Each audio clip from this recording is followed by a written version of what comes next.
Então, pessoal, falta um dia para a cirurgia do LCA. Meu joelho direito está assim.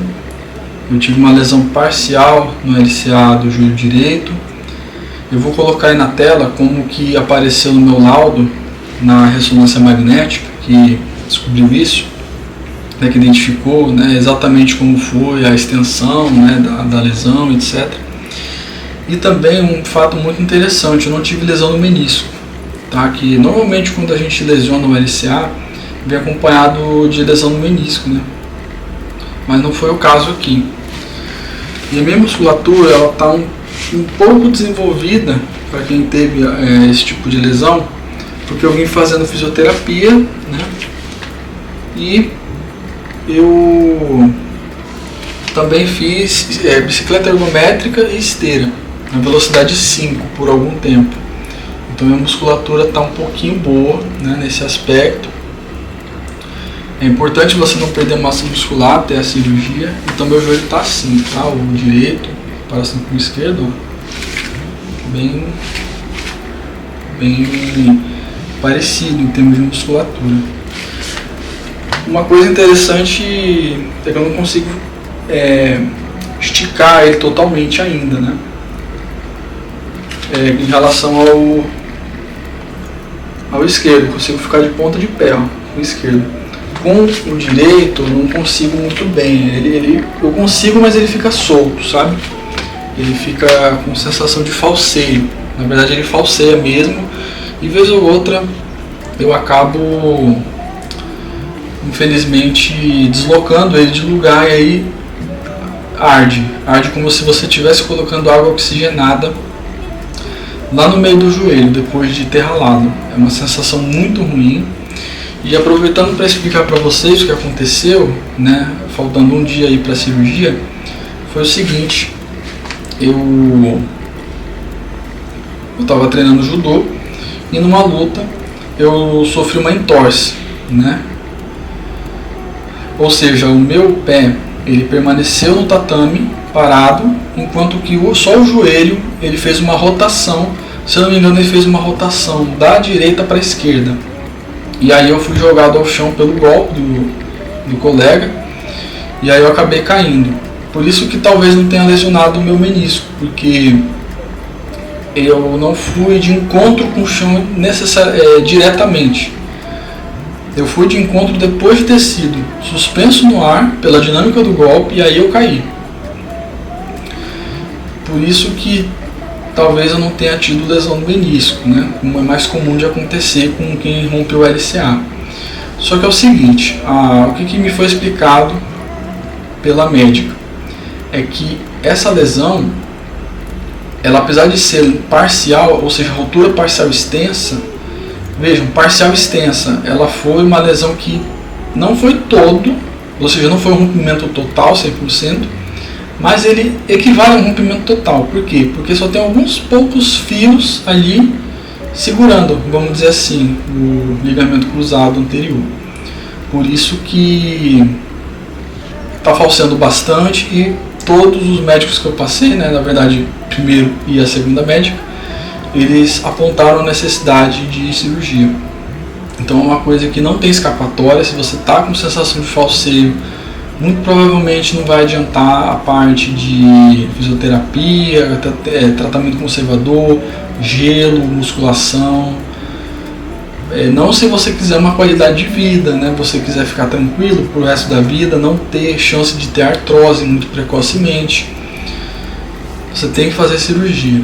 E aí, com a cirurgia, vai ser praticamente aí 1 ano de tratamento, mas no meu caso aqui, como eu não tive lesão no menisco, além da cirurgia ser mais rápida, eu não vou ter maiores complicações quanto à dor ao longo do período aí de recuperação, que vai ser mais ou menos aí até 12 meses, né? Então é isso, gente. Esse aqui é o joelho um dia antes da cirurgia, tá? Eu vou mostrar aqui a extensão dele, ó. Ele consigo estendê-lo, né? Ele é muito assim, ele tá muito solto, vamos dizer assim, tá bem solto em relação ao outro, né? O outro ele é muito, esse aqui não, esse aqui tá tá com sensação de fraqueza, né, permanente, mesmo que você treine bastante, ele tem essa característica. E tô conseguindo, né, ó, fazer quase que 100% aqui, ó, né, jogar ele aqui para trás, né, não dá para ver muito bem, mas para jogar ele bem aqui, quase calcanhar nos glúteos, né, e esticá-lo também. Então, só para mostrar para vocês a minha evolução aí, eu não vi tantas pessoas com conteúdos completos, aí eu quero fazer uma dinâmica de mostrar para vocês a minha evolução ao longo do tempo, e eu vou tentar fazer isso de mês em mês, porque para não ficar assim tão pouco tempo, de semana em semana, não sei se tem tanta diferença de semana em semana, e nem tão espaçado, ou seja, muito longo, muito distante a evolução uma da outra, de 2 em 2, né, que já tem grande evolução. Então, de mês a mês eu vou estar mostrando para vocês a minha recuperação, minha evolução e como que vai ficar o meu joelho. Só vou abrir a exceção para amanhã, que vai ser o dia da cirurgia, né? Vou mostrar para vocês como que fica no primeiro dia. Se eu não conseguir gravar amanhã no dia da cirurgia, eu gravo no segundo dia, tá? Aí eu só vou estar gravando daqui um mês para mostrar como que vai ser minha recuperação no próximo mês, beleza? E eu vou falar para vocês tudo o que eu estou fazendo.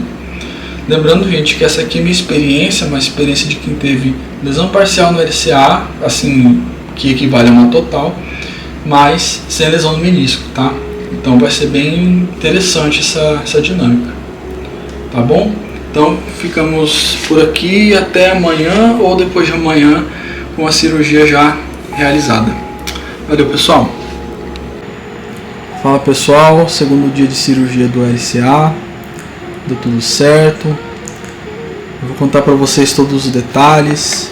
Eu também achei interessante falar para vocês algumas coisas que não ficaram especificadas no vídeo anterior, né? Mesmo que não esteja na cronologia, né, na sequência dos fatos, mas eu acho importante para que vocês saibam exatamente como foi minha experiência, para basear talvez a de vocês, para que vocês alertem alguém que vai passar por isso, ou até para que vocês um dia, né, que fazem atividades físicas que tem esse tipo de risco, né, de acontecer essa lesão, já possam saber algumas coisas que às vezes não estão na internet ou que não foram faladas, descritas por vídeo, né?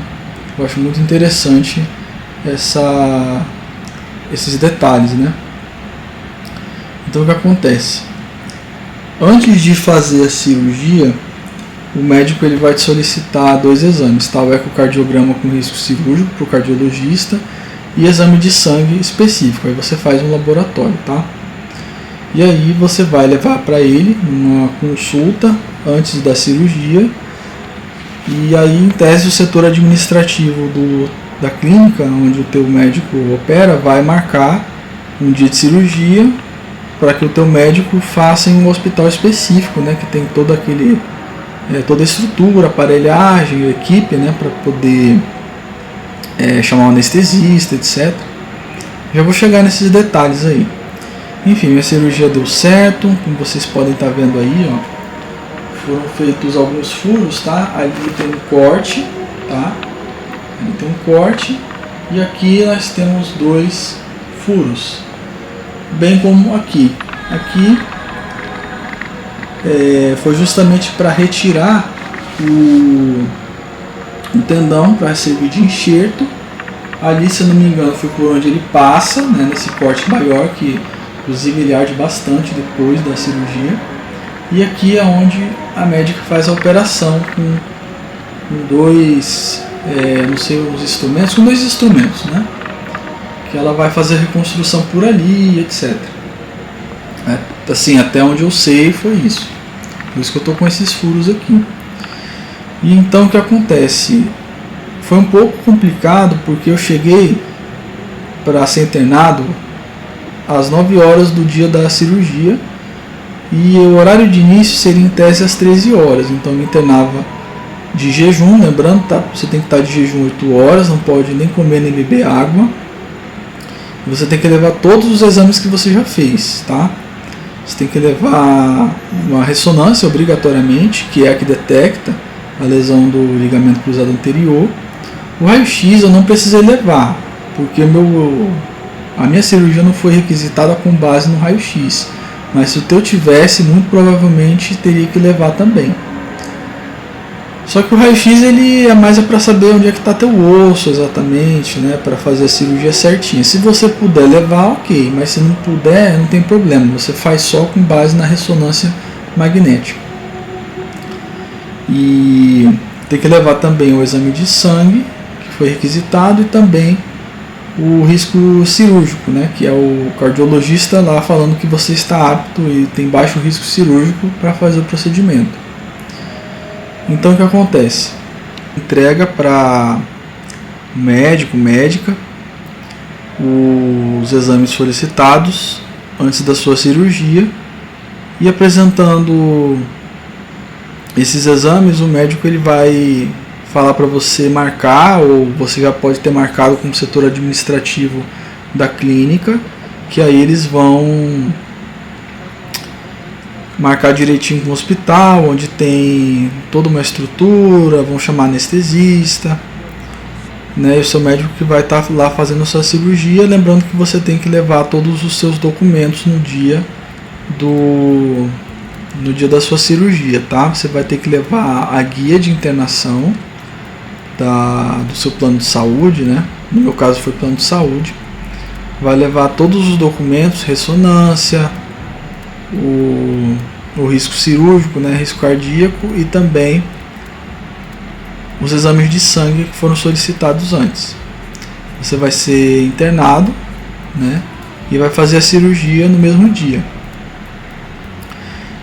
A minha internação ela foi marcada para as 9 horas e o tempo estimado ali para o início da cirurgia era 13 horas, estava em tese para iniciar ali, mas acabou acontecendo somente lá por volta das 17 horas.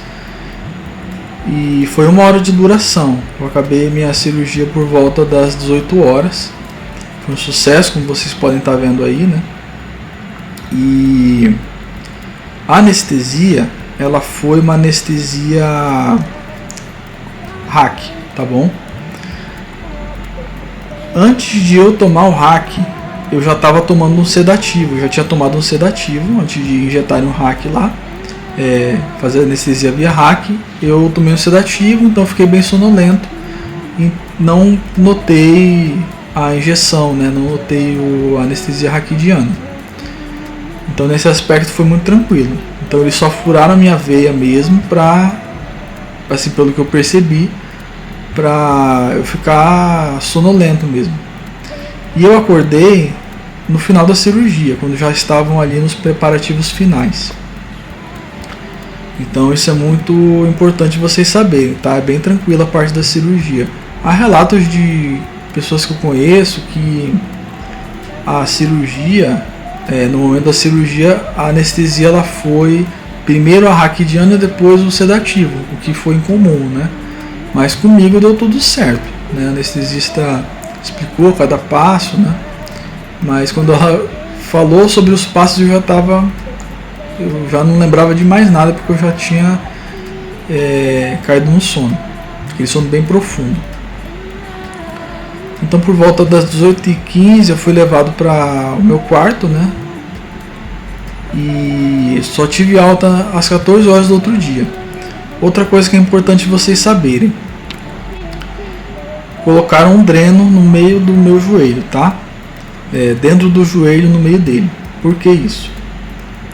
É um tubo que estava com vácuo e ele estava jorrando, vamos dizer assim, estava retirando todo o excesso de sangue e líquidos que estavam se acumulando no joelho, tá? Justamente para quê? Para me dar um melhor pós-cirúrgico, para me dar mais conforto e para evitar o inchaço. Cai um pouco de sangue, cai um pouco de líquido, então ele é justamente para isso, tá? Só que na hora de tirar vai ser um misto de dor e cócegas, tá? Na hora deles tirarem. Salvo engano foi aqui, nesse ponto aqui, ó, nesse pontinho aqui. que tem um corte ali, 1, 2, 3 pontos, né? Então é bem esquisito. É uma parte que eu não quero assim que se repita, sabe, na minha vida. É um misto muito negativo, se é que dá pra dizer isso. Então, como é que tá a cirurgia agora, né? Eu saí de lá de cadeira de rodas, né? Fui com alguma dificuldade para entrar no carro. E antes de falar como foi a experiência, é importante as recomendações, né? Porque elas que me fizeram chegar até aqui e me causaram algumas reflexões. Cada cirurgia é uma, então você vai ter uma recuperação diferente da dos outros. O seu caso cirúrgico foi diferente. Então eu vou falar com base no que me passaram hoje, tá? Na minha alta. Eu vou tomar 2 remédios para dor e, salvo engano, um que é para conter inflamação, né? Salvo engano, na verdade é um antibiótico. Eu só vou ver ele direitinho, que eu tenho que tomar ele daqui a pouco. De 12 em 12 horas durante 2 dias apenas. Eu tenho que andar de muletas nesse início, tá? Eu tenho que encostar primeiro o calcanhar, depois a ponta dos pés. Então é primeiro o calcanhar, depois a ponta dos pés. Você tem que deixar a perna esticada, tá? Nada de ficar com ela aqui assim, ó, porque senão você está mal acostumando ela. Tem que deixar ela esticada. Isso aqui é muito bom, inclusive, para vocês comprarem, né? Um estufadinho assim que é para deixar a perna reta. Então isso é muito importante, deixar a perna reta, como eu estou deixando agora, e elevada, para justamente não causar inchaço, para evitar o inchaço. Outro ponto também, evitar também que fazer movimentos bruscos, torções, também evitar jogar a perna para trás, porque você está com ponto. Você pode até dobrar, mas sempre tem que ser no limite. E no mesmo dia eu não fui liberado para fazer fisioterapia. Minha fisioterapia hoje é uma quarta. Eu só vou fazer ou na sexta ou na segunda que vem, porque eu não tirei os curativos ainda. Esses curativos aqui eu vou tirar na sexta de manhã. Aí o médico liberou para fazer fisioterapia no mesmo dia ou na segunda-feira da outra semana, tá? Então essa está sendo a minha experiência. Então eu estou andando de muleta, encostando o calcanhar, estou deixando sempre a perna elevada o máximo que eu posso, ou esticada, como vocês estão vendo aqui. Essa região aqui do corte está doendo mais, nem é tantos pontos. E dói bastante, tá, gente? A região que foi retirada aqui, ó, que por aqui se retirou um tendão lá de trás, da isquiotibial, lá atrás da coxa. Tá doendo tanto atrás da canela quanto a coxa, viu? Dói bastante. Como se você tivesse tido um estiramento, daquele pesado mesmo. Porque na prática foi isso que aconteceu, né? Foi retirado um pedaço de você ali, né? E dói, tá, gente? Esse negócio que, você toma remédio para dor, etc. Mas dói do mesmo jeito, tá? É uma dor suportável, mas que dói, tá? Então vocês têm que ficar bem atentos quanto a isso. Se preparar psicologicamente para isso. Eu consigo me movimentar e eu consigo deixar a perna reta sem ela doer. O que eu não consigo é elevar ela para trás, ou seja, eu não consigo fazer esse movimento para trás, né? Que é de dobrar a perna para trás. Eu não consigo direito. Eu não consigo eu só consigo praticamente deixar ela mais ou menos aqui, um pouco antes do joelho. Eu não consigo deixar ela na linha do joelho ou para trás, só consigo aqui para frente. Também não estou forçando, tá? Então tomem cuidado quando vocês forem entrar em carro, se vocês estão com essa limitação de movimento também, tá? Isso é muito importante. Então, gente, o próximo vídeo vai ser quando eu já tiver tirado esse curativo na sexta-feira, tá? Aí eu não sei se eu já posto o vídeo, já gravo o vídeo logo após a retirada desses curativos, né? Se não me engano vai só ficar os pontos mesmo na amostra. Ou se eu gravo depois de ter feito a fisioterapia naquele dia, mas ou no dia posterior, eu já vou estar gravando para vocês acompanharem essa evolução. Então vai ser uma quebra de protocolo, né? Protocolo. Eu fiz eu fiz antes da cirurgia, fiz 2 dias depois da cirurgia os vídeos, e agora pretendo fazer quando eu tirar os curativos, ou no mesmo dia ou no dia posterior. Em relação aos próximos, aí eu vou dar aquela diferença de 1 mês que eu prometi anteriormente, tá? Então vai ser de mês em mês para ficar um negócio bem, não tão espaçado e não tão curto, né? Então é isso, pessoal, vou ficando por aqui e até a próxima, tá? Tomara que eu tenha conseguido esclarecer alguns pontos aí que não estão presentes em textos ou vídeos de pessoas que fizeram a cirurgia ou pessoas que entendem do assunto, né? Tentar ajudar vocês aí com o máximo que eu pude, tá? Então até a próxima, valeu!